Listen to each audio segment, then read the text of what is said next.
Today I want to talk about getting played.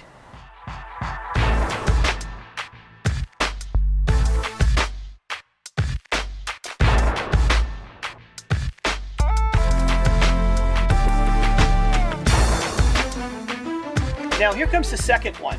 The second one can happen at a regular bar. I'm not talking nightclubs, I'm talking about a bar. What happens is that a unsuspecting guy comes into the bar and you sit down and have a drink, you grab a beer and you think nothing of it. You look down at the end of the bar and you see there's a girl there. She clearly isn't a prostitute, that's not the bar you're in, you wouldn't expect that.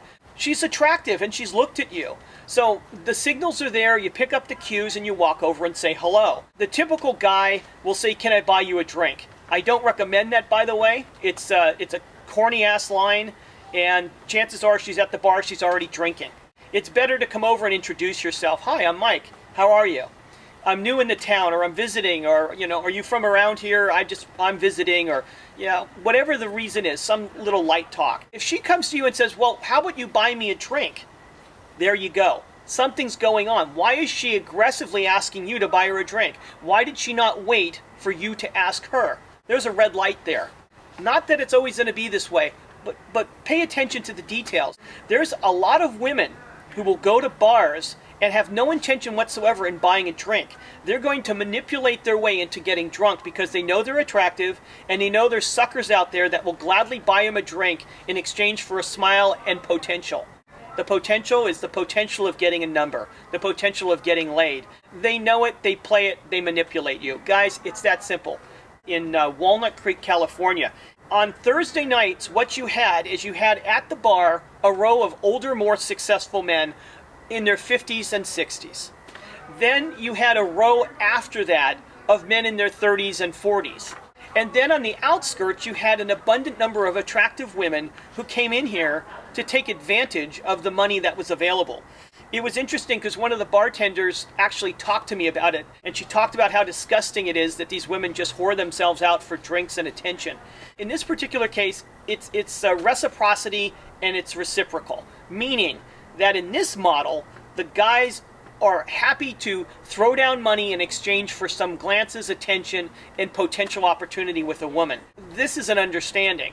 The one I'm talking about is a little more deceiving than that. I went to this one club, I've established myself, I've met several people and I feel trusting. I'm not worried about being taken advantage of. So, a few weeks have passed and I show up at that bar with one of my friends. We sit on down and I say, "Well, my friend's going to spend the weekend here in San Francisco." So I said, "Why don't we buy him a drink?" What she does is she goes and grabs one of these expensive ass tequilas.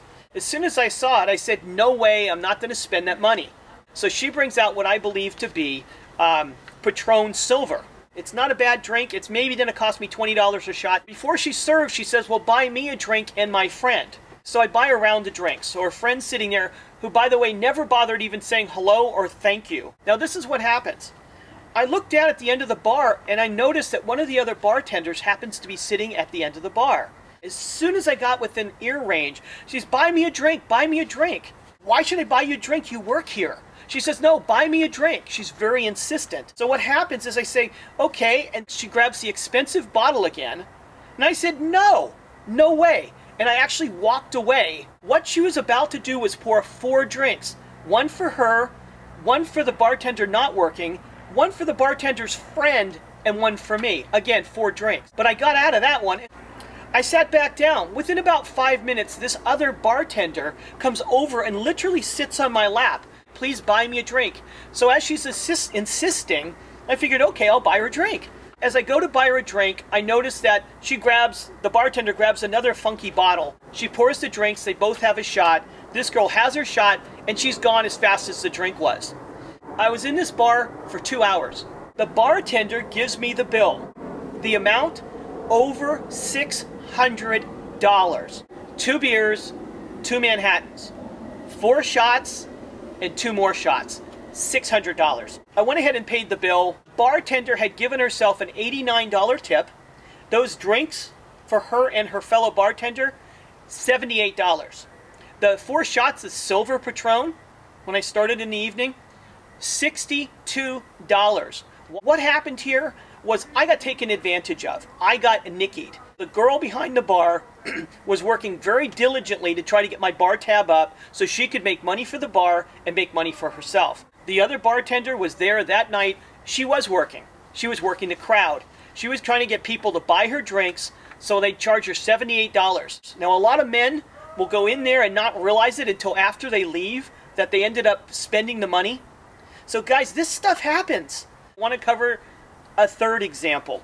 I was at this bar in San Francisco, and there were some very attractive women that were in a salsa class that I knew. My buddy comes in, and when he came in, I happened to be talking to them at the time. So in his way, he wanted to make an impression with the ladies. So he says, "Can I buy you a drink?" He points to this one girl, Anne. She says, "Sure." As the waiter comes over to the table, she goes ahead and orders a bottle of champagne. But not any champagne, a $230 bottle of champagne. This is a manipulation, and it's a manipulation on ego. What you had going on here was the man is trying to impress. So the fact that she's ordering this extremely expensive bottle of champagne, he doesn't want to say, well, no, wait a minute, I can't afford it. That's completely contrary to the play that his ego was trying to make with this woman. He was trying to impress her with his success. He was caught between a rock and his ego. He ended up ordering this very expensive bottle of champagne, and he got nothing for it except feeling like he got played and taken advantage of. Guys, this is not as unusual as it sounds.